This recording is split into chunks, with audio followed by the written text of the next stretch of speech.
Japan and America first encountered each other during the 19th century, when the young American nation sent its ships to the western Pacific Ocean. During this era of imperialism, Japan was facing increasing pressure from European nations to open up its shores after 200 years of near isolation. When U.S. Matthew C. Perry arrived in Japan in 1853 demanding that Japan sign commercial treaties with America, many younger Japanese samurai realized that their old system would have to change. The first American ships to visit Japan were in search of ports and supply stations, yet soon the U.S. Navy looked to Japan as a source of coal for its new steamers. These U.S. interests led to the expedition of Commodore Perry in 1853 to 1854.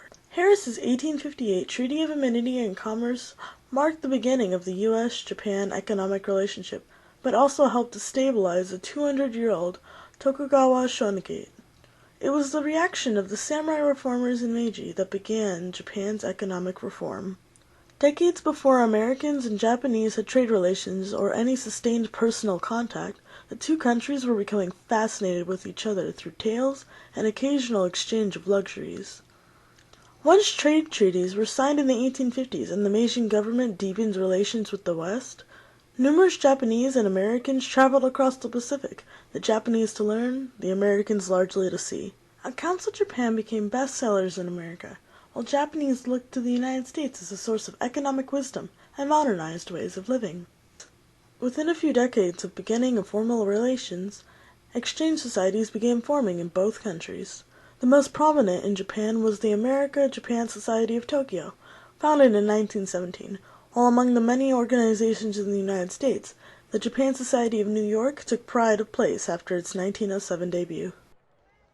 The alliance between Japan and the United States is over 50 years old, marking one of the most successful relationships in modern history, and one that has played a key role in maintaining stability and promoting development in Eastern Asia.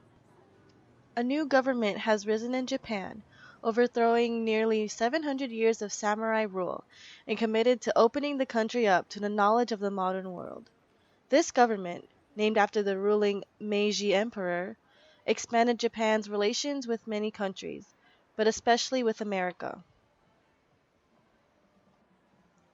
As the two largest economies in the world, Japan and America play a unique role in global finance, production, and trade. Over the past decades, the two economies have become increasingly intertwined. However, it is often forgotten that business interests first drew Japan and America together. Americans and the Japanese have been tied together by a deep and enduring fascination with each other's culture. Moreover, Japan is almost unique among America's relationships, and equaled only by that with Great Britain or France. Japan has even created an anime about personified countries, where both Japan and America are great friends. Japan has more than 50,000 people who are over 100 years old.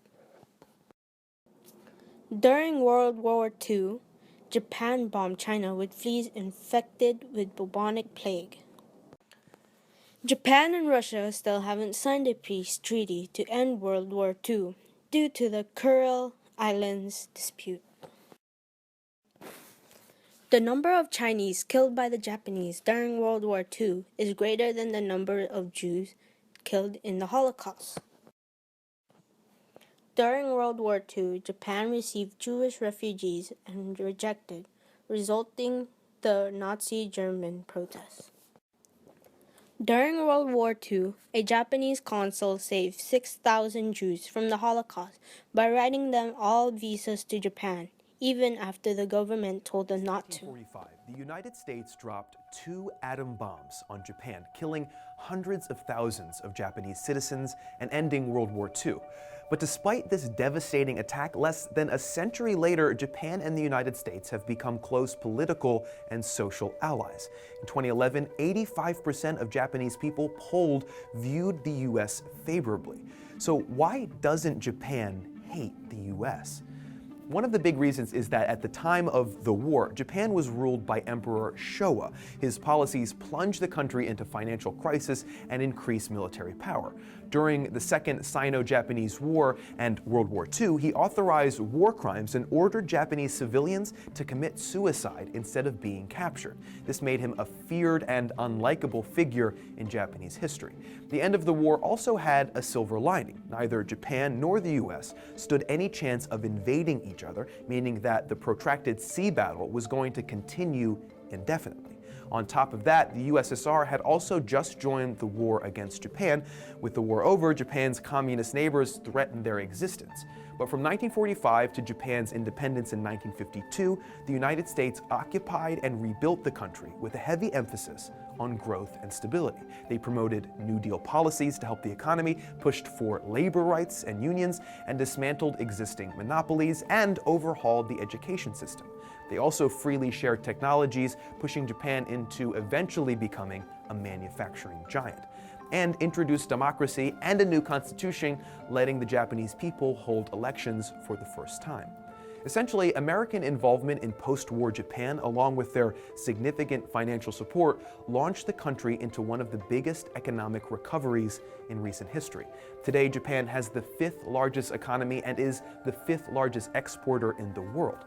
The U.S. is Japan's strongest economic partner, and as a result of their intervention, the U.S. has enjoyed consuming Japan's exports, particularly cars and electronics. Additionally, the two countries share a mutual security assistance pact, which essentially says that both countries will militarily defend each other from any foreign attacks.